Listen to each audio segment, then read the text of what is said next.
I'm really happy to have perhaps the most dynamic and interesting candidate for Congress running in this entire cycle. Kate Monroe of California joins us here in the Stone Zone. Thanks for having me. Excited to be here. And that's quite the compliment you paid me, and I appreciate it very much. Well, Kate, I completely mean what I'm saying. I have watched what you are doing. Again, reminding my audience, you're a Marine veteran, you're a mother, you're an accomplished businesswoman, you're an advocate for disabled veterans, you're a published Christian author, you've done commentary for Fox, and I also remind our viewers that California has this unique system, what they call the jungle primary, in which all candidates of all parties run in one election. There are no primaries, and then the two top vote getters face off. So this is pretty extraordinary. But you've already done more to secure the San Diego border than any member of Congress I can name. You also forced the resignation of one of the top and most powerful Democrats in San Diego. Let's take a look at you here with Laura Ingraham to lay this out. What good is a wall if you can walk right around the corner of the wall? I'm standing in America right now. And now I'm standing in Mexico. I'm going to tell you what. If in Washington you don't want to come secure this border, I will do it myself. I will do it. Republican congressional candidate and Marine vet Kate Monroe doing what Biden refuses to do, secure the border. Kate used her own money to buy 400 feet of razor wire and then kind of plugged up a 4-foot gap called the San Judas Break. She joins me now. Kate, it's such an outrage, number one, that you had to do this. But that this is, sadly, this is a situation across much of our border where there's maybe some type of obstruction. It's either fallen down or in disrepair, and people just walk right through. Yeah, it's absolutely ridiculous. If you actually go down to the border and you see how small the hole is, it's laughable to hear somebody say, well, we need more money to patch it up. Well, you can literally get on Amazon, buy a little bit of razor wire and patch it up. It's absolutely criminal what's going on at the border. I got to think if Trump were still in office, if he were in office again, we'll get this border thing together, get the wall built, get it done. This is an absolute disgrace that has been done by this administration. And I wanted to show people, look, we don't have to go quietly into the night. We can actually get up and go do something. As a mom of a young son, I had to step up and actually do something to secure our nation. Kate, did you talk to any members of Border Patrol when you were down there at the border? Any thoughts from them about how this has deteriorated? Oh, for sure. We talked to them, and I told them exactly why I was there. I said, I'm here to secure that hole in the border. I saw it on 60 Minutes, and I said, how have we not secured this little bitty hole? It doesn't seem that difficult. And when they realized who I was and that I was running for Congress as a Republican, they pointed me exactly where to go. I said, you guys stay here and babysit those 60 migrants that are waiting on their bus and their plane tickets, and I'll go secure the border since you're not allowed to. They're absolutely disgusted at the state of affairs at the border. Is it true that 3,000 migrants, I call them illegal aliens. I'm sick of calling them migrants, but illegal aliens. Me too. Do they come through that hole, on a weekly basis, monthly basis? What is it? Oh, on a weekly basis. I mean, there was at some point, there was 500 to 1,000 coming through per day. That's just one of 3 holes. Tomorrow, actually, we're going to go find the other 2 holes and patch them up as well. I mean, why stop with one hole? I mean, as you can see, migrants from all over the world, the illegal aliens are flooding our borders like it's nothing. I mean, this is the United States of America. We have to have a congressional candidate go to the Home Depot and get some razor wire. I mean, you can't. It would be really hilarious if this wasn't our country at stake. Kate, thank you for doing what you're doing. Good luck out there. Kate Monroe, a woman of action. Kate, you've been organizing border veterans to do what you're doing, taking action. Talk to us about that. It was really exciting. I first went out, as you can see, Laura had it on Fox, but then a bunch of other veterans saw me, and I realized that they had actually been going out to illuminate the problem at the border. But when we connected, they said, "How did we go to the border and not think to bring razor wire? Like, this is totally in our power." And they were so impressed with the fact that I took action. We actually went with 11. So I turned into 11 people in the same week, and we went and secured about 20 feet of open border with about 800 feet of razor wire. It's something I'm really proud of. Those veterans were super stoked to be out there securing the nation. We need to rely more on our nation's veterans, I think. So I think they were excited, and we've had about 500 people reach out for the next visit when we go down to the border. So it's picking up steam and momentum, and it's something that I'm very proud of as a Marine Corps vet. Now, you actually forced the resignation of one of the most powerful Democrats in San Diego. We've got a video on that. Let's talk about your holding Nathan Fletcher to account. Yeah, it's something that I was asked to do by the veteran community here in San Diego. He assaulted a young woman, or it was said that he did, and he tried to use his military PTSD to say, well, unfortunately, my trauma, from my PTSD forced me to go take these horrible actions against this young woman. And veterans were like, how dare you weaponize your PTSD to get out of a situation that you got yourself into? I mean, should our kids and our wives and our friends now be worried that they're going to get assaulted? And I just said, this is something that I'm very passionate about, because I deal with helping veterans every day that have PTSD. And I said, I'm going to go down there and do a very, very fiery press conference to ensure that he does, in fact, resign. I was called to do that by hundreds of veterans here in San Diego. And it's another thing I'm very proud of. Like, I want to show people you don't have to be silent on issues and just watch things happen. You need to step up. It's you that's the solution. I'm trying to be a solution provider and a leader here in my community. Tell us about the incumbent that you're challenging. He's on the Military Affairs Committee, the Armed Services Committee, I guess it is. But unlike you, he's not even a veteran. Yeah, Mike Levin, he's been seated. This would be his third go round. If we had put somebody else up against him other than Brian Marriott, I'd like to think we'd already have that seat back. It was a veteran sitting in that seat. So the left is very smart in the way that they play politics. They're very good at playing politics. They're playing chess while we're playing checkers. And they put him on the Veteran Affairs Committee so that he could stand on the accomplishment of anything that gets done by that committee.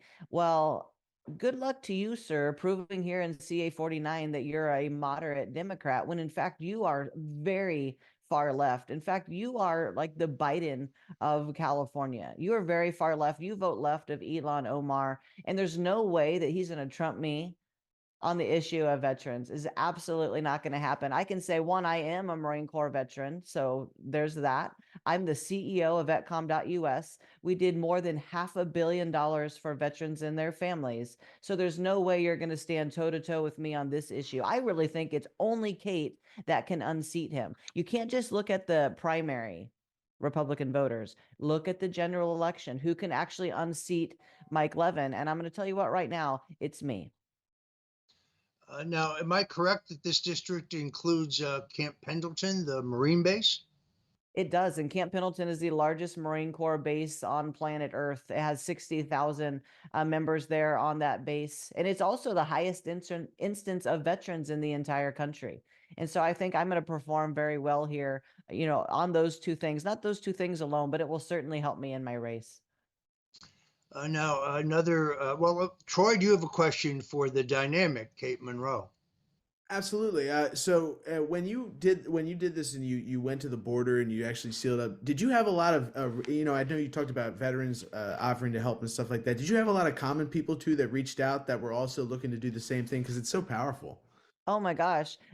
Like not just veterans, but regular everyday citizens in San Diego and across the nation. We have had people offer to fly here, offer to send boxes of razor wire. We have had citizens all across the United States want to be involved.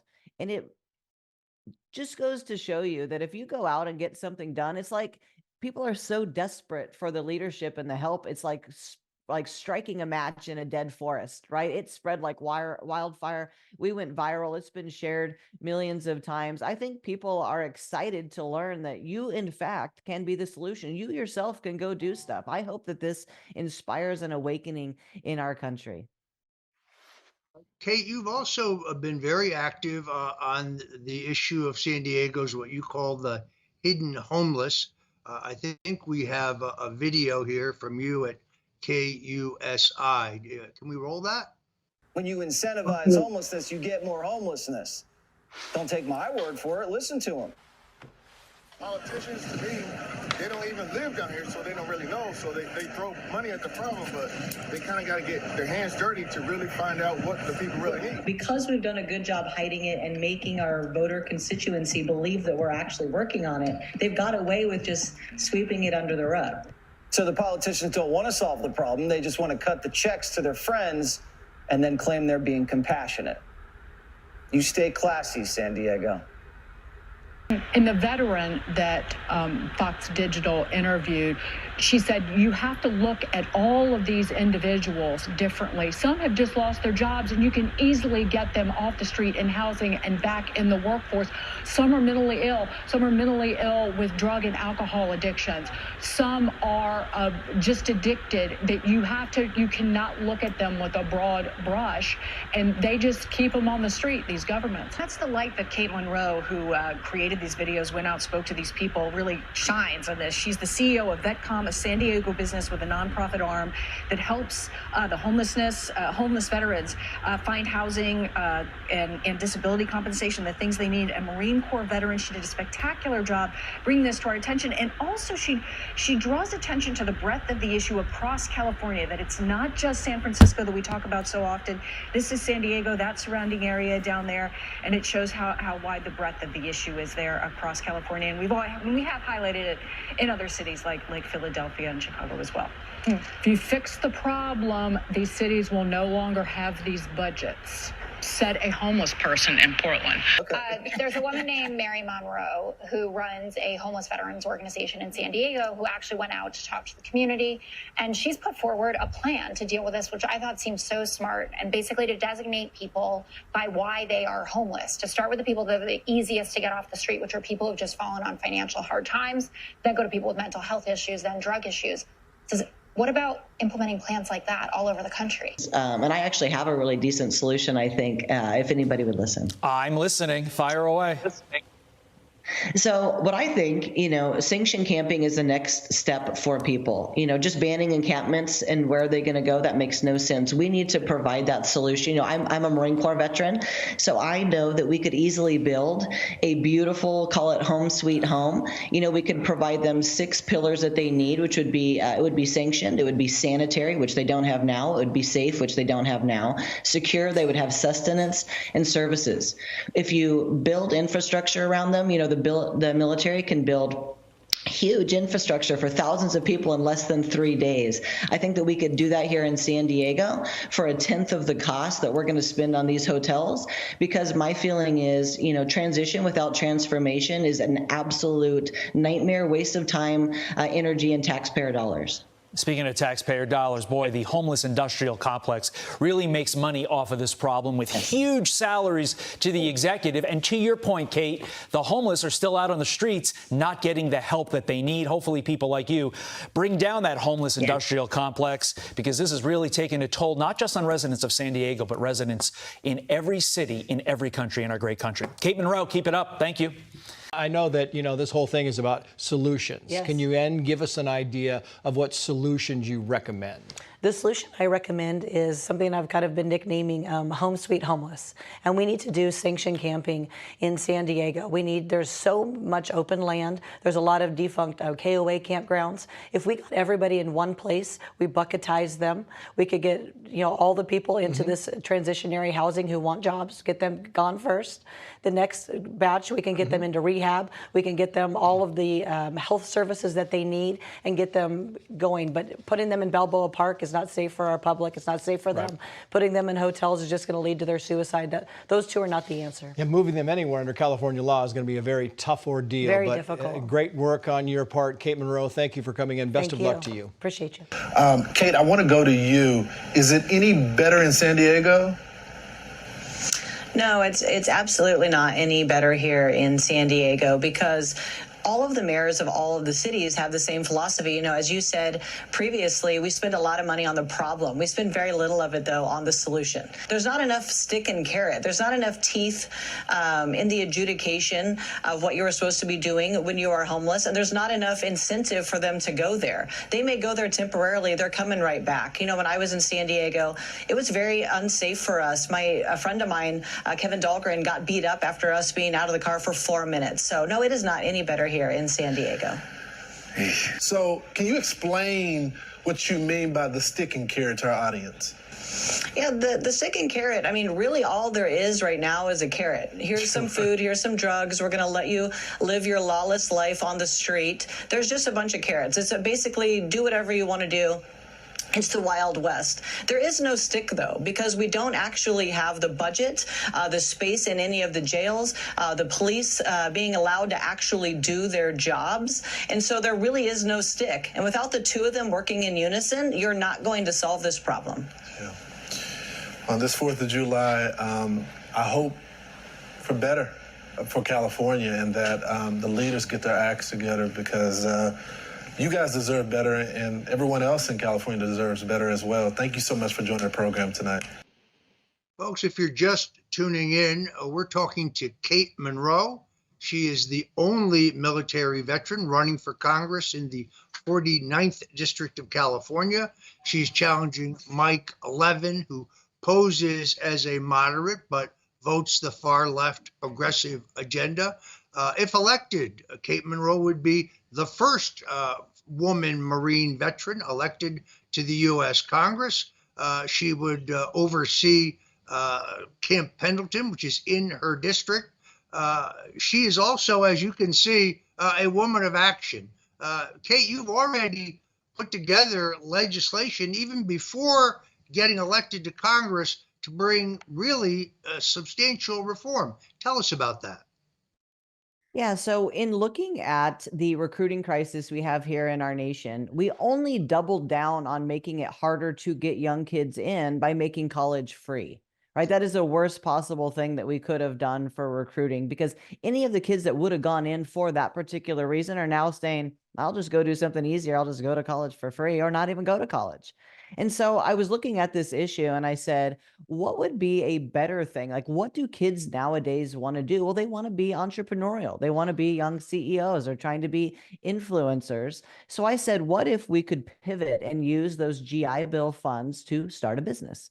So I got with the team here in San Diego and we started to work through building the framework of the Veteran Entrepreneur Act, which would let you use your GI Bill funds to run or start a business. And again, it's just another thing that I'm so proud of. As a business owner myself, it's so meaningful to me to employ people. It gives me purpose. I'd like to solve problems. And I wanted to gift that to our veteran community. And that bill has already been introduced. So I have already done, in a way, a lot of congressional work. Many Congress people never ever craft a bill. They might sign on to a bill or be in a meeting where a bill is being done, but they're not necessarily the person coming up with the solution. I had to go back and forth to DC to get bipartisan, bicameral support for this bill. And it's just another, I feel like, feather in my cap to show people you don't have to get on the job training in Congress. It is ridiculous for us to expect taxpayers to fund your on the job training to figure out how to do Congress. I'm not one of those that's going to say, I'm going to be a freshman in Congress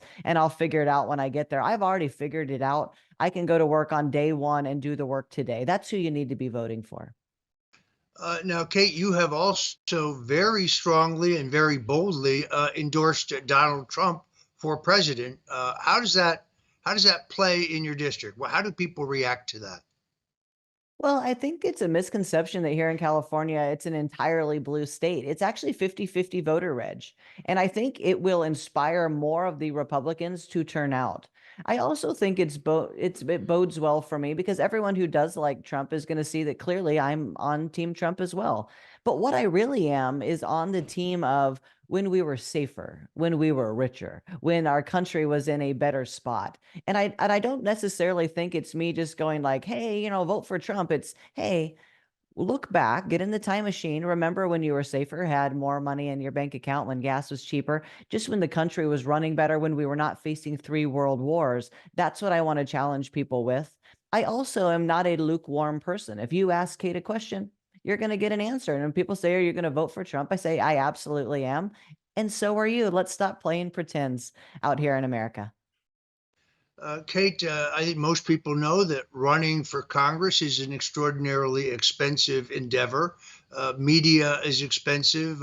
Postage is expensive for your voter mailings. People can go to kateforcongress.com. Let's throw that up if we could. kateforcongress.com, where they can make a generous contribution. You're running a grassroots campaign.